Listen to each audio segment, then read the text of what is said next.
Alright, Frieza, I'm just gonna state this once. If you try to even hurt me, I'm gonna make sure I hurt you back 10 full times worse.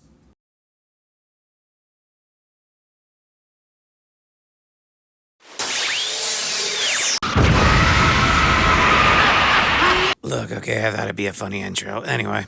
Hello, everybody. I hope you all are having a wonderful day, night, evening. As always, welcome back to, well, this disappointment of an adventure that you're going to be going on. But who knows, maybe you'll learn something. Being that I probably wasted your time. Alrighty, the self-pity jokes aside, though. Voltron. You know it. You've seen it. And perhaps you wonder where the gun came from in your game of chopsticks. It's deadly, yet efficient. Strong, yet needs build-up. And like a sandwich, depends on what you use to enhance the flavor. Except tuna. Tuna is disgusting. Today, I just want to do something that many have spoken on in the video community in Magic the Gathering.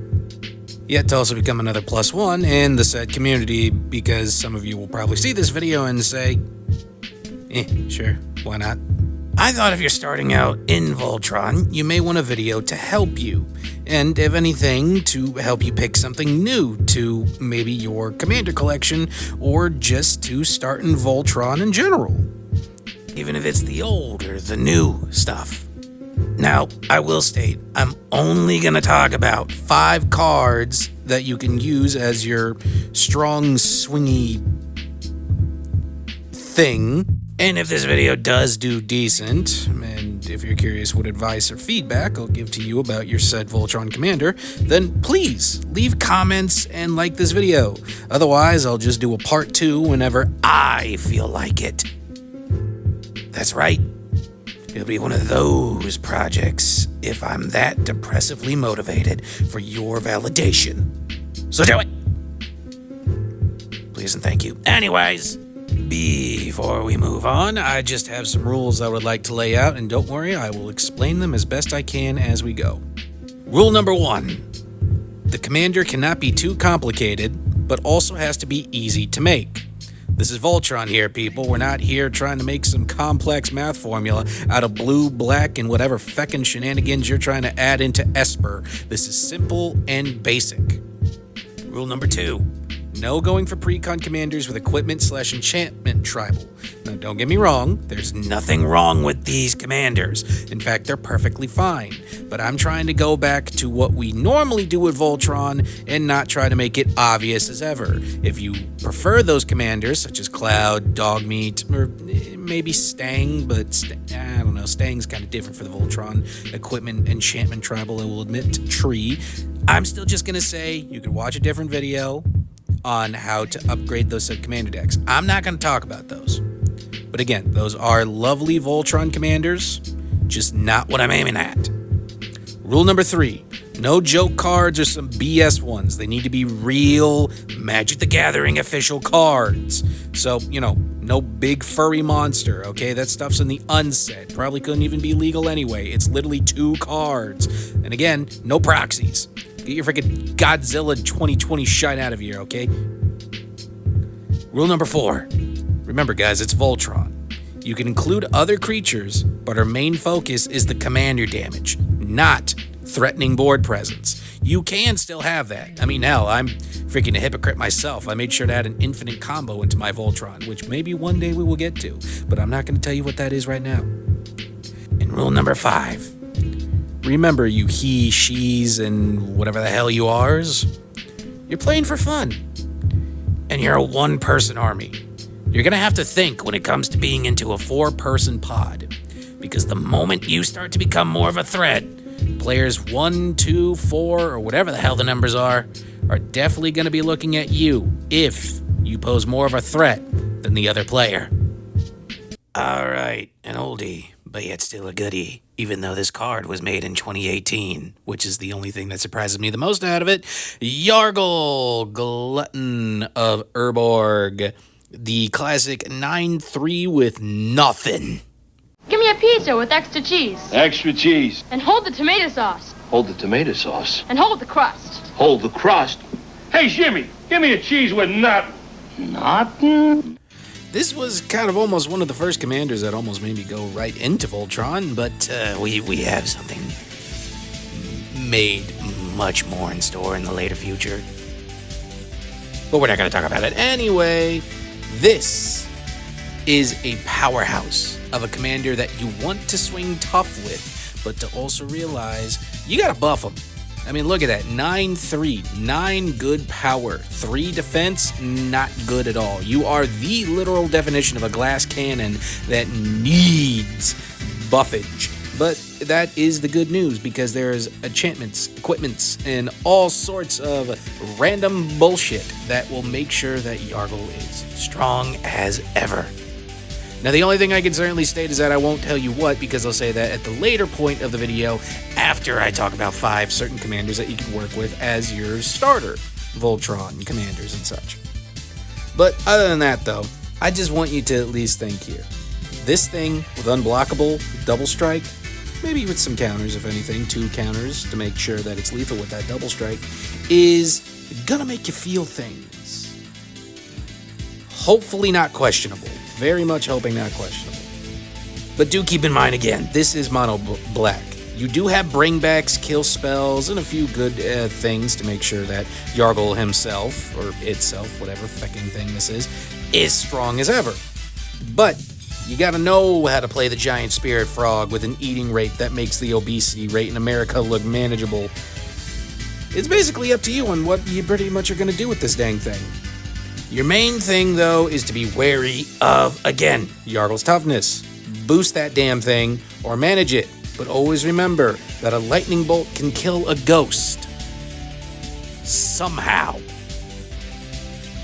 Alright, now for my mom thinks it's a phase, we got a warrior doing too much, but only 'cause it's too little.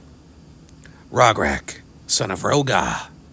Am I the only one who finds it a bit strange that we can deal with whatever kobolds' names are? Like, we could have one name Rograkh, we could have one name, Stone, Fury of the Fire, and then over there is Dickles, the Penis Man. The Midget Reptilian, I think it's Reptilian, you can judge me in the comments all you want. Soldier, that is Rograkh, son of Rohgahh. The 0-cost first strike menace trample 0-1 with a partner ability, which we'll get into that much later. I don't need to discuss that. This card is so much of a powerhouse, even though some people would say it's weak sauce. But, like all main characters, you just gotta give that bitch a sad-ass backstory and a sword, and you get... Now, it's obvious you want Rog to be the rock here, but we need to remember... I am small. So in order for him to be lethal, you need to do 1 or 2 things with him. Mostly that of being careful what you play while being aggressive, and politic to look like you're not doing too much. Now, of course, I'm not trying to say you need to give an Emmy-winning performance, because let's face facts, unless you're Katharine Hepburn of 19 what feckin' ever, you're not gonna get much out of that, but you're probably gonna get rocked harder than the hatred we all have for Joe Jackson when you see what he did in the movie Michael. Of course, do remember, however, folks, make sure that you have other things besides Rograkh, because if you only do just have only equipments, you will get beat like Bob Ross does with his paintbrush, beating the devil out of it.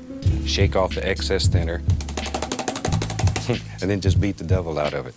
Moving away from the aggressiveness of Red of FuckYou.com, we now move on to knowing a guy whose job shouldn't be selling the wares. But it seems like he doesn't care. Ardenn, Intrepid Archaeologist. I don't think I've ever looked in this drawer. Wow, a gun! This 2/2/2 white core scout creature, I don't know why I'm being slow today, is something that is quite interesting for a commander in general. As it states, at the beginning of combat on your turn, you may attach any number of auras and or equipments you control to target permanent or player. I don't know why I said and or, it says and. Why am I adding words? This thing, I believe, is quite powerful by itself. It can be in a way, especially depending what equipments and or auras you do put on it. And for a mono white, there are plenty of good auras and equipments that you could do some bullshit shenanigans with. But here's the thing that I have to point out. This thing also has partner. So when you put 2 and 3 together, you get 5 but that's not really math that we're doing here. That's just basic common knowledge. As you can see here together, putting Rograkh and also Ardenn together will actually be quite something that does make sense. As you can tell with both of them being your commander, you are now playing in Boros colors, meaning you also have two commanders that you separately do have to pay for. But the upside, however, is, obviously, you're going to focus on Midget Man, while Big Dude in the back keeps supplying him with more ammo, to the point where even the US is going to question where the hell did they get the funds to freaking fire this thing at us 15 times, even though you're not really in the US. But point being, all I'm just trying to say is, this commander by itself is quite powerful, especially with all the bullshit shenanigans that you could definitely do to give it power. But put it with Rograkh, and now you have yourself, well, probably a restraining order, but also the most deadly combination that you could think of for a little kobold and some random dude he found on the street. By the way, I did forget to mention, white for some reason has more of the equipment bullshit, so if you at least want to do something there, just a fun fact for you. Alright, time for you to put your big boy or big girl pants, big whatever pants, just put on some feckin' pants to realize that you're going to be learning some math now with freaking gosh dang Sergeant John Benton from Doctor Who. Good old Bessie.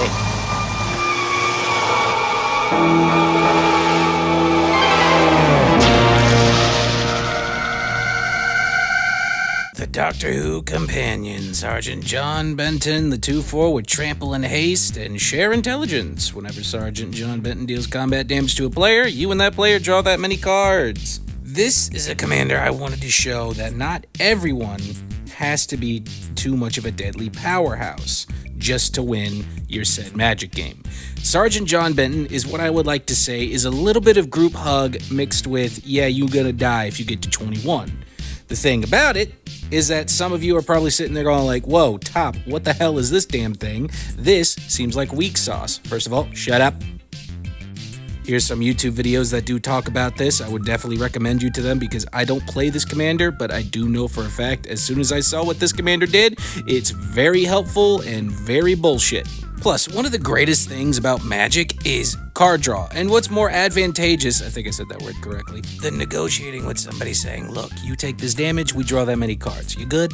Of course, though, we do have to remember, we have to think strategically with making this work. There's a difference between, hey, I hit you the second time, you'll get 3 more commander damage, versus this is going to hit you for 21. You will die, and I will draw 21 cards. That just makes you arch enemy, okay? That just don't work too well.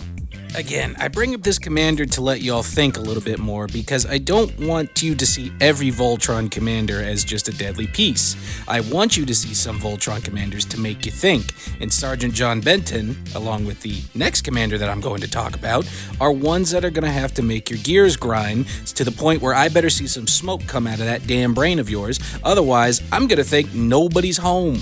Last but not least, you're going to learn to be a dick, but also at least be a creative one, or at least a well-planned one. This last card can do bullshit, but it's clever, or at least we thought out on how clever it was. Feather, the Redeemed. I'm going to take you on a 12-step journey of 1,000 rehabilimiles to the land of you. This 3/4 flying angel with a unique ability of whenever you cast an instant or sorcery spell that targets a creature you control, exile that card instead of putting it into your graveyard as it resolves. If you do, return that to your hand at the beginning of your next end step. Is one bullshit of a powerhouse, and I do apologize that I keep repeating that a lot because granted, I know I sound like a bit of a broken record. Feather, on the other hand, does quite prove that. You see, the thing is that you're going to be labeled as a threat within very good reason because you're going to be casting so many spells that you're going to be a problematic person that deserves to be on whatever list people put you under, except for the ones that are way too, out of there, but it's reasonable. Now, granted, you can still give equipments and enchantments to Feather. There's nothing stopping you there. In fact, I do recommend still, just in case if you want to do that. Although, the thing that I like about Feather is that I like to call this, as you would be for this type of Voltron, pissed off wizards. For you're not using swords to kill, or even magical power buffs to stay till death. Instead, you're casting spells to yourself, aka Feather, and later doing it again on another turn to show the other wizards that you will fuck them up if they try to cast tungsten balls on you, only for you to rebuke with saying, do you want little boy or fat man? Because one of these things is going to become Nagasaki. In the words of Tennessee Ernie Ford in 16 Tons, if the left one don't get you, then the right one will. You gotta love interesting Voltrons, especially Feather doing things you think a wizard would do to itself. It's just out of the ordinary, and not to also mention, there's a bunch of cheap instant and sorceries. You can find a way to give yourself card draw, no max hand size, and just keep playing a bunch of instant and sorcery buffs to instantly kill somebody with commander damage. And the fact that she flies and only costs 3 mana is enough to still say, hey, here's pure bullshit. Good luck, everybody else. Alright, I hope after showing you all those 5, technically 6, commanders together, I hope at least you will see a good pick for one starting Voltron commander. Of course, I do want to show you all good equipments and or enchantments that would go perfectly along with these commanders, especially combos. But I'm just going to face facts and let you all know I'm just going to show you 2 combos that work perfectly well for any Voltron deck, and it's mostly just going to be A, if you have the mana, or B, if you have the money, because I'm just going to face facts. Super State cost a lot. Anyway, here are the 2 combos. And now here's my slideshow presentation on what commander gets what thing and why it works.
Oh, sorry, I was going through images. Anyway, folks, I at least hope that this video was somewhat educational to you in the Magic the Gathering format, or just at least something to get your opinions on whatever my choices were. Again, I do like to remind folks, these are just basically beginner commanders. Granted, I could go in more detail about how to make the deck, how one should play it, how one should do this, that, and the other, but the thing is, again, everybody has the right to create the deck in their own way. Now, obviously, Yargle itself, I mean, it's a 9/3. The only thing you're going to do is boost the toughness and the power. That's an obvious. But maybe you like to play Feather differently. Maybe you don't want to do wizards. Maybe you actually want to make it just equipment and enchantment tribal.